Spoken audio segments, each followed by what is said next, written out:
Hello, everyone, and welcome to episode 7 of the Pound for Pound show. Welcome, everybody. Appreciate you joining us today. As always, I am Philip, and joining me today are Benjamin, Russell, and Joseph. So thank you guys, as always, for joining us. We're going to break down some fights from last week, talk about a ton of fights on the stacked card coming up, and we'll get into all things fight related here very soon. So as always, let's start with last week's event.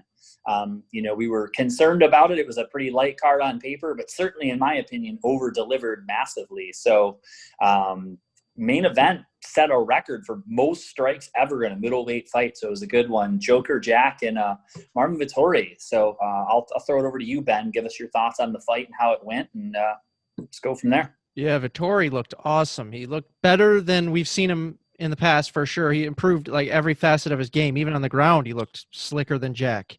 And yeah, he looked awesome. And he launched himself into the top. I'd say the top, probably top 5, maybe even, because Jack was number 4. Very, very shocking to me. I didn't think it would go that way at all. And super high volume, super exciting fight. And I don't think Jack's stock went down that much, but Vettori's stock went up a lot.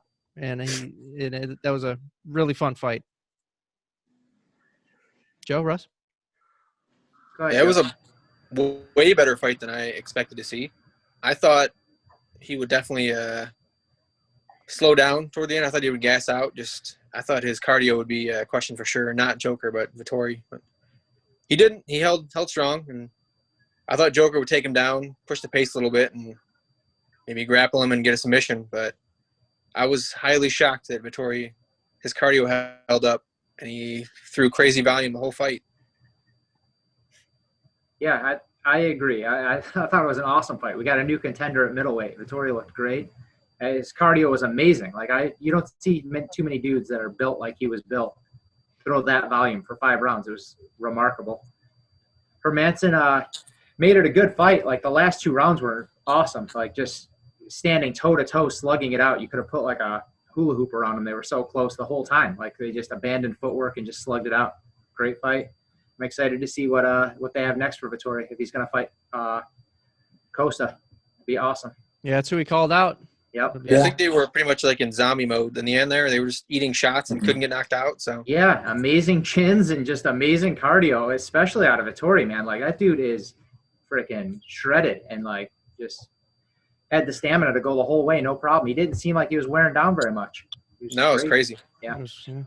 Yeah, it was interesting because he called out Costa, and then afterwards he amended it and said he actually just wants to go right to fight Izzy because he has I believe a split decision loss to Izzy back in the day. So yeah. He's like, you know what, F Costa, that dude just got his ass kicked. I don't want to fight that guy. Who is he? So he's like, I just want to go straight to fighting Izzy. So I think that was his last loss against Izzy, a split decision loss. So like he's kind of like flown under the radar because I think he was ranked like 14 as like. Mm-hmm. You know, where has this dude been? You know, he's freaking good. Mm-hmm. Yeah. Mm-hmm. So, I mean, Very. And that's the thing is it's been, like kind of like what's next for Izzy. It seemed like it was going to be Whitaker, and now that's up in the air. So, I mean, that's a very realistic fight to make. Like, obviously, Vettori is as hot as he's ever been right now. And it's, if you go to split decision with someone, you could certainly sell that fight. So, yeah, I think he just has to win, though, because you can't rebook Costa against Izzy, like. For sure. Yeah, it was too one-sided. Like he has to rack up some wins before he gets another shot. One win won't 100%. Do it. Cool. And then, the other thing that we really wanted to just touch on this card really was that power slam victory. So that was pretty brutal. You guys want to comment on that real quick? Yeah, that was awesome. That was dope. And like, how must Matt Wyman feel after he did it? He did like some dirty dancing ballerina stuff. Like, how must Matt Wyman feel about that? Like, ridiculous. I mean, that's what should happen when you do stuff like that. Yeah, he couldn't have felt good about it. I mean, the slam was super violent, and he had his wife in his corner. Like, it was brutal. Like, it was a tough way to lose. It was exciting to see Wyman for a second. You know what I mean? I felt like I hadn't seen him in like 10 years. I was like, is that the same dude from like The Ultimate Fighter? But didn't get to see too much of him before he got dropped. Yeah, it's a bummer when you've had like a super long career, and then probably the most seen highlight for the rest of your life is going to be you getting power slammed and like your body just going into convulsions and dirty dancing. Yeah, that's it. I mean, it's like Nate Robinson. Like he had like 3 slam dunk competitions, but the only thing you're going to remember is him sleeping last week. Right. You know, Exactly. at the hands of a YouTuber. But Ridiculous. yeah, that slam was awesome. Like, yeah, that was clearly his intention. The way he put his arm across his throat like that and tried to slam him like violently. Yeah. It was just, You don't see sweet slams enough in MMA, like sweet slam knockouts. and And he's- immediately out, like no follow-up shots, just out. And he was cool about it too. Like he apologized to his wife and he felt bad. He seems like a good dude. You know what I Yeah, mean? I say I like that a him. lot, Phil, but he seems What do you do? Just a good dude. he seems like I a know. good dude, man. I'm gonna have I'm a with second you on this one. show. Jordan Yeah, Levitt's a good dude. he's a good dude. Yeah. Yeah. Yeah, I wouldn't argue with that. Sometimes I just question, like this one I agree with, but sometimes Ben just pulls he's a good dude out. I think that's what you say about someone when you don't have something nice to say about him. You're just like, oh yeah, he's a good dude. He's a good dude. Yeah. Cardio's decent. Mike- He's a good dude. Mike Perry, Yeah. not a good dude. That's questionable. So we'll get into that another time. So, but let's move past this card because there's about 9,000 things to talk about on the pay-per-view coming up this weekend. So UFC 256, super quick turnaround in the main event for both Davison and Brandon Moreno. They both fought on the same card just a couple weeks ago, and they're both going to turn around and fight again for the belt. Obviously, Davison's a huge favorite. How do you guys see it playing out? Joe, you can start this time. I would see Figgy doing the same thing like he did last fight. I think Moreno was really good, but I don't think he's at Figgy's level of just insanity. But I give them both props for turning around in like 3 weeks. That's insane. That should be an awesome fight. Yep. I see Figgy winning. I think he's that much better than everyone in the flyweight division. Like I said, until Demetrius comes back or Cody or Cejudo, he's 20-1. He's got five straight wins, 3-0 in 2020. Moreno is also, he's got 3 straight wins, and it's against pretty good competition. But I think he's just, I think he's before his prime, Moreno, and I think he doesn't have the experience that Figgy has. So I'm taking Figgy. Russ? I like the fight a lot. I think it's a good matchup. Both have serious momentum going, fighting again on 20 days. And I don't want to give away one of the best bets, but I'm leaning Moreno here very much. Oh! I just have a feeling about it. I have a feeling he's going to show Mexican heart and, take those shots that he's going to give him. And I think come on strong late in the fight. What is the line on that? Can't be that big. Moreno's plus 250. That's pretty decent. I didn't think he was going to be that much of a dog. I think he has a shot at winning that title. I really do. I mean, Figueiredo's amazing. Don't get me wrong, but Moreno's been real good, and he's a very durable dude. Like I don't remember seeing him stopped, and I think he can take some punishment and maybe Figgy will fade a little bit late in the fight. That's what I'm counting on. Interesting. So we will see how it should be a fun fight either way. Both dudes certainly bring it. So I don't see it being a sleeper either way. So Yeah. Speaking of fun fights, I don't know that you could book a more fun co-main event. Tony Ferguson against Charles Oliveira. So the line's pretty close on this one. Start with you, Russ. How do you see this one playing out? Man, it all comes down to what Tony is coming. Is he the Tony we've seen the last 10 years, or is it the last one we've seen against Justin where he got beat up? I'd like to think it was just a great performance by Justin, but I don't know. I looked up Oliveira's record today just to see how much of a hot streak he was on, and he's on a 7-fight win streak, and he finished all 7 of them by stoppage, submission, or KO, TKO. So we know he's absolutely in his prime right now. Is Tony? I don't know. So another one, I'm leaning the underdog. I think Oliveira could get this done. He's on fire right now, and I'm just not so sure about Tony. Yeah, you made a good point about the Charles in his prime, and Tony is questionably leaving his prime. So, but Tony's won. He's won 12 of his last 13, which is insanely impressive. Besides, all the way back to 2012, something like that. Yeah, amazing. Oliveira's won his last 7. I watched that Kevin Lee fight again the other day, and he's so awesome in that fight. He comes forward, and you could tell from the moment that fight starts, he's like, Oliveira is not backing down one inch. He just plods forward. His striking's improved drastically, and we know he's got an insane ground game. Many submissions in his career. He's got a good gas tank. So yeah, this fight is just wherever it goes. On the feet, it's going to be fireworks, and on the ground, both of them are great. So it's going to be fireworks wherever it goes. I'm going to take. If I had to make a prediction, I'm going to take. I'm actually going to take Oliveira though, because I just think he's fresher in his fight career, and even though I love Tony so much, I'm going to pick Oliveira. Joe. Man, it's such an awesome matchup for a fight. And Oliveira is on an absolute roll. But my gut tells me Tony's going to have a massive bounce-back fight. He just has more ways to finish it. And he's such a warrior. He can take such a beating. He's impossible to finish, just about. I just think Tony's going to get it done. He's going to grind him down. Very nice. Very nice. Yes. Tony's winning that fight, just so you guys know. Cool. One that's it's certainly an interesting fight. Super new on this. Kevin Holland has been all the rage lately. Jacare stepping into fighting, so it's definitely a contrast between those two guys quite a bit. Quickly give me some thoughts on that fight. I like that fight for Kevin Holland very much. I think Jacare is one of those dudes that, similar to like Shogun and Anderson, is kind of on his way out. He's 41 years old, and just his age is showing very much. I think Kevin Holland's going to get it done. I think he's younger. This is his 5th fight this year. He's on fire. He's one of like the COVID superheroes of these cards, like just fighting every month, it seems like. I like him a lot in that fight. I think it's a good matchup for him. Yep, I'm going to agree with you on that, Russ. You're right. I think Jacare is on his way out. He's a legend, and Holland's on his way up. Holland lost his debut against Thiago Santos. He stepped in on I think it was a couple weeks' notice against a monster like Santos. That dude will fight anybody, anywhere, and he's 7-1 in the UFC. So he's on his way up. I think it will be a finish. 22 of 26 wins by a finish, Jacare, and then Holland is 16 of 20 wins is finish. So I think that's going to be a finish. I'm going to take Holland by probably by TKO. Joe? Yeah, I like that very much.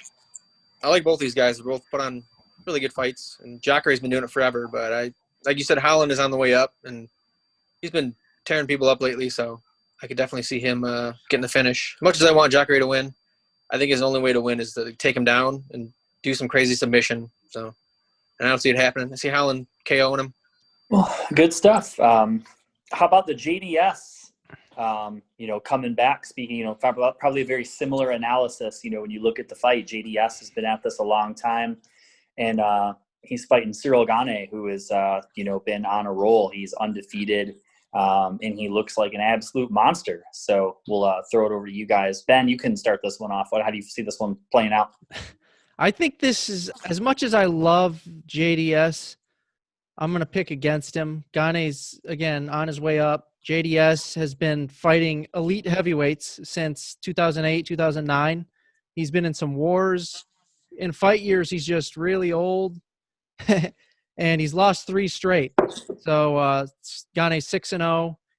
He's got KO power, but he can also submit you. He's got 3 wins by submission. And I think we're going to see Junior's age in this fight. And it hurts me to say that because I love Junior so much, but I think I'm going to take Gane in that one. Yeah, I would have to agree on that. I don't think Junior has that like one punch catch him knockout power anymore. Like his boxing's still really good, but I don't think he can catch people anymore with just clipping them and knocking them out. And this dude seems like a killer, so he's on his way up. Much as I hate to see it, I think JDS is going night-night. Yeah, the line on that fight is JDS is about plus 400, just about. So that tells you what a dog he is going into it. His chin is just pretty much gone, and he's going against a giant dude that I believe he trains with Ngannou. So like I don't see it going well for Junior, as much as it sucks to say. Like it's just that's a very tough matchup. They shouldn't have done Junior so dirty. Give him like a easier matchup. He's a legend. Junior's just one of those guys, though. He'll take any fight. He will not say no to anyone. Like, yeah, sometimes maybe like management has to step in. Like, well, I think management does it. Like I think it's like an old wrestling trick. It's like like I said, like Gane is not well known to the fans. but if he goes out and looks super impressive against a big name, that can get you a lot of attention real quick. So yeah, you're right for sure. That's what it is. Yeah, it's time for those dudes to do the job and pass the torch. So you're right. They're talking about doing like a major amount of cuts, because cutting money, and like dudes like Jacare and Junior are high paid dudes that seem like they could be on their way out. Right. It could be. So we'll should have given like Struve or something as a gift. Just knock out him, and here's a gift for you. Or somebody like at a similar level. Give him like Arlovsky. You know what I mean? Like a dude that. Whoa. Yeah. Okay. A dude that I'm saying is like around like the same age and like power level. There'll be no Arlovsky slander here. You know this. Yeah, come on now. That wasn't slander. I love JDS. I just wanted to see him against a dude like more his age that has some losses on his career, not some up and coming killer. I agree. But you know how the UFC is. They're a brutal business. Yep. Yeah, that is for sure. You're only as good as your last fight. So, and then just real quick to round out the main card, we've got Renato Moicano is fighting Ravil Fiziev, I believe is how it's pronounced, if I am correct. So I'm not super familiar with his work, but he is favored in this fight. So we'll quickly throw it over to you guys. Ben, why don't you start this one off? Yeah, that's actually an under the radar fight for me. I think that fight's going to be fireworks. Moicano he's got 7 subs and 14 wins. His only 3 losses are to Aldo, Ortega, and Zombie. So he's I would say he's probably top. He's probably top. He's definitely top 10 in that division. Fiziev, I remember he was one of the guys that stood out to me during like the beginning of quarantine. He fought, and he's just a really vicious. He fought, who was it? He fought that Diakese dude, Diakese. He fought that dude, and he's just a very, very vicious kickboxer with really good striking. He's 8-1 with 5 KOs. I that's a really tough fight to call. But if I had to guess, I'm going to take Moicano. I just think the experience is going to be too much for Fiziev. I think that's a big step up for him. I'm going to take Moicano. That's under the radar fight, though. That should be a good one. Yeah, I agree. That's a good fight. It's a very closely matched fight in the line shows. Like it's almost a pick 'em. And Moicano's fought better dudes, but I'm excited for that one. It should be pretty good. I don't have much more to say about it because the only fights I really remember from Moicano are his losses because he fought like such good dudes. I don't really remember like any of his other fights, but if he's fighting all those killers, I assume he's very, very good. Because they don't match up like bums against great dudes usually in the UFC. This isn't boxing. Exactly. Joe, anything to add? I'm not super familiar with Fiziev, but I mean, I've seen Moicano fight, like they said, a bunch of killers, and he always puts on good fights. So should be a fun fight for sure. Cool. Good stuff. And then we can just quickly touch on the prelims. A lot of big names on the prelims when you stack up a card like this. Cub Swanson's fighting, Daniel Pineda. Mackenzie Dern is fighting on there. Chase Hooper's fighting on there.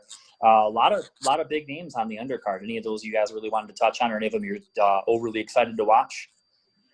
I always like to see Cub fight. Yeah, exactly. Cub's the man. It's been a long time. When was the last time Cub was in there? I think last year. Yeah. Feels like it's been forever. Yeah. Mm-hmm. I think he had like some crazy injury in like a grappling contest, I think. That's right. What put him out for so long. I think he like got hurt grappling Jake Shields. I don't know exactly the extent of that, but I think that's why we haven't seen him in forever. I remember that. I think it was a broken leg. Oh, okay. Yeah. That's crazy. What is Cub Swanson doing grappling Jake Shields? That's a pretty sizable difference between those two dudes. Yeah, I don't know. That's what I thought when I originally seen that. I was like, what is he doing? Like, he's a UFC fighter. Why is he doing a grappling contest with an amazing, jiu-jitsu guy? There were some weird people in that tournament. I remember, I think Sean O'Malley grappled Hector Lombard, I think was a matchup, which was just strange. But yeah, I don't know. Type of freaking alpha macho grappling tournaments are you guys watching? Yeah, I didn't watch it. I just read about it, but I would suggest not doing that for the UFC dudes. Right. Exactly. Jesus. Right.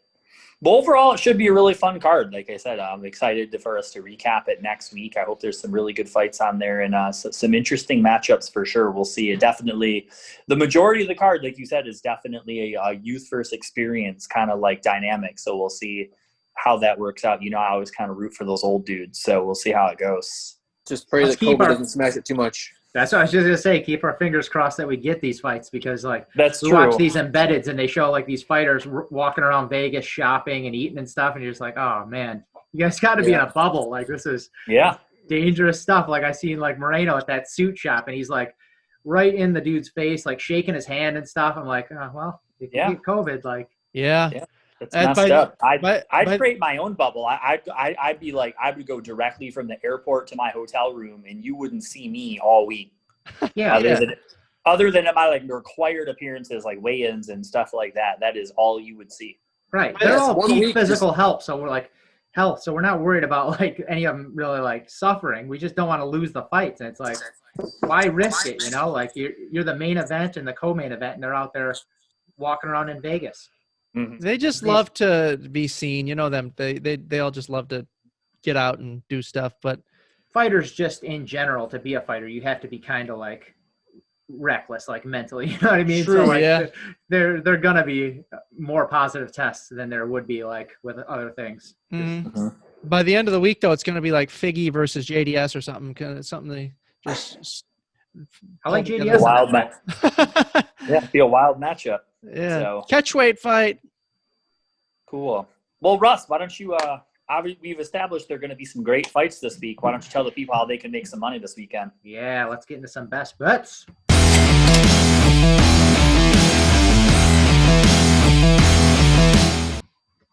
Okay, what I've got this week, I'm taking Gane by KO against JDS. It's minus 150 on that. He's like minus like 400 to bet straight up. So I'm just taking my KO to get the stoppage. I'm taking Holland plus 330 by stoppage. He's minus 125 straight up, but plus 330 by stoppage. I think he's going to stop him, I think, standing. I mean, I think a price is worth the risk. And then it's a pretty big card this week. We got 5. So I'm taking Moicano at plus 130, a lot of dogs. Taking Oliveira plus 145 as a dog against Tony, and then Moreno plus 250. I just have a feeling he's going to get it done somehow, win that title. Wow, so, you're looking to win some money this week. I like the card. I like a bunch of underdogs, and I like the prices on them. Went 1-1 last week. One on the Jamal Hill, he smashed OSP, and lost on the Hermansson, and then the other one got canceled by COVID. Italia. This is going to be a big week, hopefully. 5. Let's go for 5 for 5. Huh? We're going 5, and there's some big dogs. So yeah, let's hit some of these boys. Cool. Yeah, those are some good ones. I'm on board. Other than I don't like you picking against Tony. I don't feel good about that. But yeah, that fight's going to be so good. Like I'm not even concerned about like the betting aspect of it. It's just going to be so good. Like, It's going to be amazing. Yeah, that's the fight of the night for sure. That should be a 5-rounder, but like 3 rounds, you know, they're just going to go even more wild. 3. So let's hope so. Yeah, plus it'd be good to get Tony back in there off that beating on just a 3-rounder, you know, like maybe. That is true. I didn't think maybe about it'll that. work out for him. I hope it does. I love Charles too, but yeah, that'd be an incredible fight. Yep. Cool. Well, let's get into a couple of quick topics before we wrap up for the evening. So obviously, first one I wanted to get into is the release of Yoel Romero and the news that they're looking to make tons more cuts. Russ briefly mentioned it earlier. What do you guys think about that? Specifically Yoel, but then, just kind of in general about the mass amount of cuts that are coming by the end of the year. We'll throw it. Joe, you can kick this one off. They definitely do need to make some cuts because they got so many fighters that on their roster that some of these cards coming up, we don't even know who the hell they are. And if we don't know, then casual fans don't know who they are. But I was shocked that they let Yoel go. I mean, he's up there in age, but the dude still puts on awesome fights. So I was kind of disappointed by that, but he's up there in age, so I get it. Yeah. Yoel, I can see why they let him go. He lost, 4 of his last 5. He's 44 years old, and I'm pretty sure he comes with a pretty big price tag. So they're leaning more towards these contender series guys, you know what I mean? They're getting all these cheaper fighters who will fight on like a week's notice or a couple weeks' notice as opposed to the bigger names. The guys that are on their way out, they're just getting them out, I think, a little sooner. Like, I think, I don't know, I think Weidman might be one, not too far out, is going to probably get on the chopping block? Cerrone even? They're going to push out maybe. Those type of guys. Those guys that I don't think they would ever push out Cerrone. I really don't. He could lose 20 straight. Yeah, I don't know, but I get what they're doing though. I can see. I think Yoel will be the biggest name that gets the cut. But yeah, Russ, what do you think? I see what they're doing, and I don't like it. Like I don't like the quantity over quality that they're gonna start pulling. I can see what they're doing, like loading up on all these contender dudes, and from everything I've read and heard, they're making their money now from ESPN just like on a deal that has them like doing, I want to say it's like 40 or 42 cards a year. Like it's not based on pay-per-view buys anymore. So like they don't really need the star power. They just need to produce so many cards and they get their money from ESPN. Mm-hmm. And that's all they care about. So well, and that's why you're getting these cards like, every single week loaded up with like 50% of the dudes or more that you've never even heard of. And they're starting to cut like some dudes that we've watched for years that we've loved. And I think you're going to see a lot more of it. It's disappointing. I don't want to see that happen. I'm shocked that Bellator or One Championship or something has not signed. I thought they'd be lined up to get Romero. I don't understand. I read somewhere that there's something in motion. He's so freaking awesome. Like I definitely want to see him go to Bellator and fight Mousasi. You know what? Such a money fight. I heard that rumor is bare knuckle is where he's going.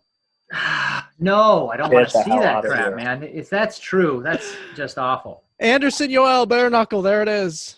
Yikes.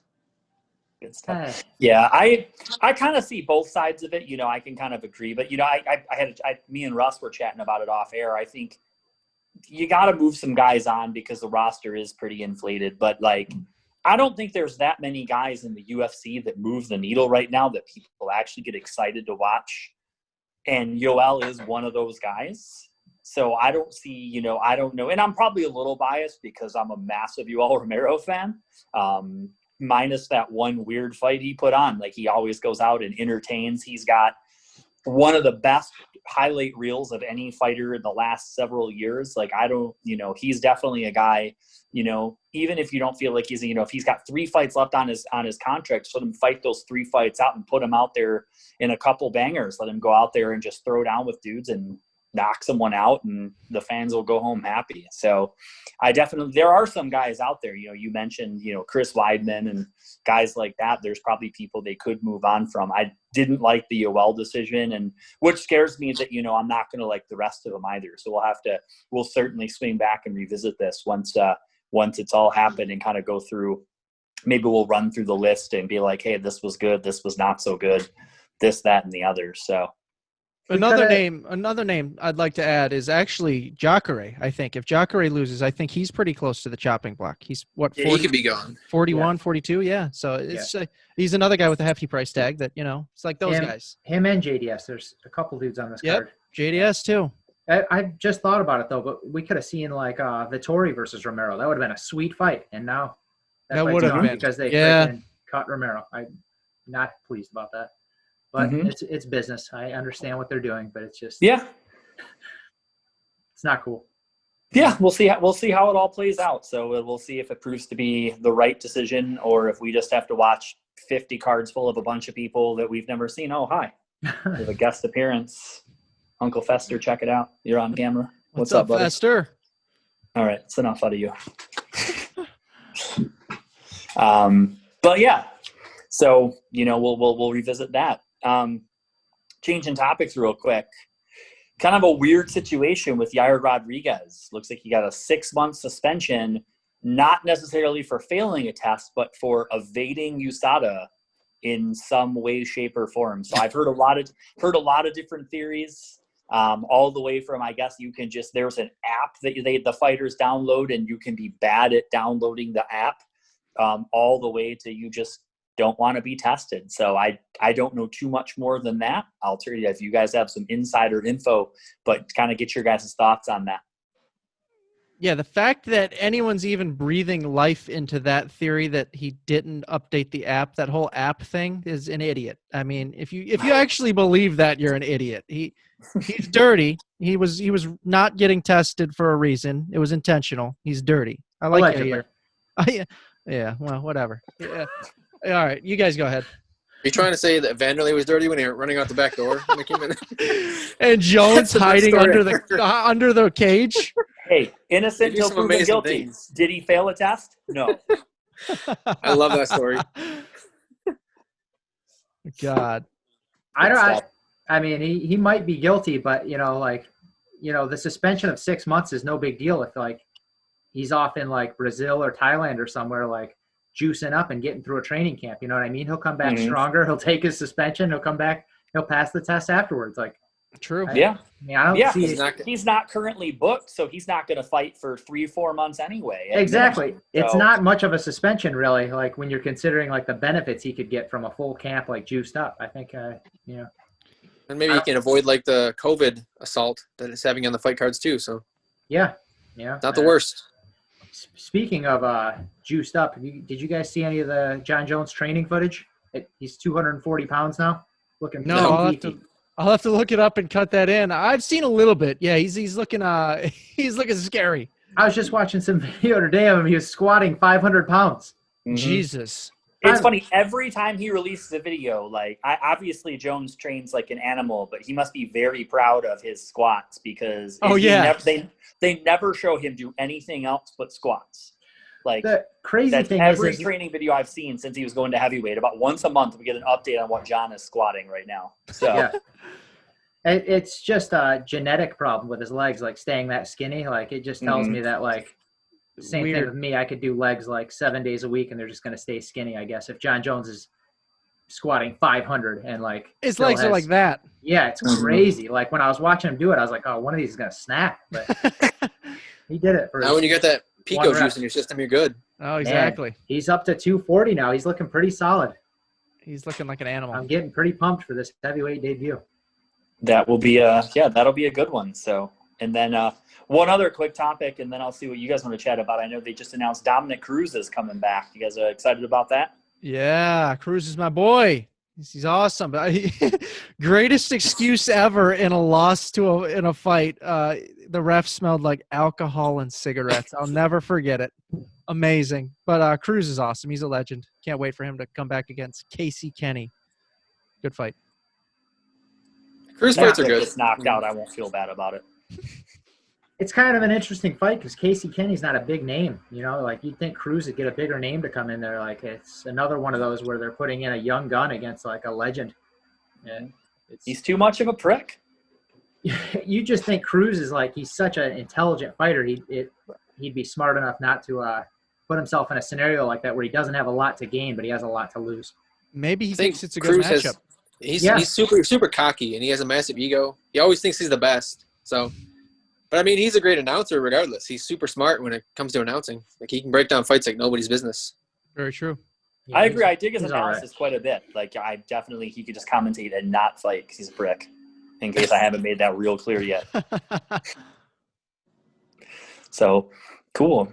I like the Rogan, Cormier, Anik team. That's the A team by far. It is. It is a good one. Oh, it's so good. You don't like Bisping or Dan Hardy? I like Bisping very much.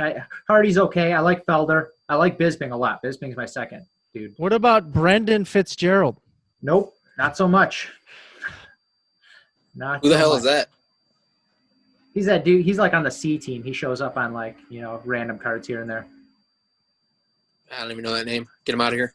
Yeah, he's all right. That's what a good job he's doing, Joe, is you watch most cards and you don't know who he is. So that's how memorable he is. So anything else you guys wanted to touch on kind of in the miscellaneous category? Anything going on with you guys? Anything exciting to talk about before we wrap this boy up?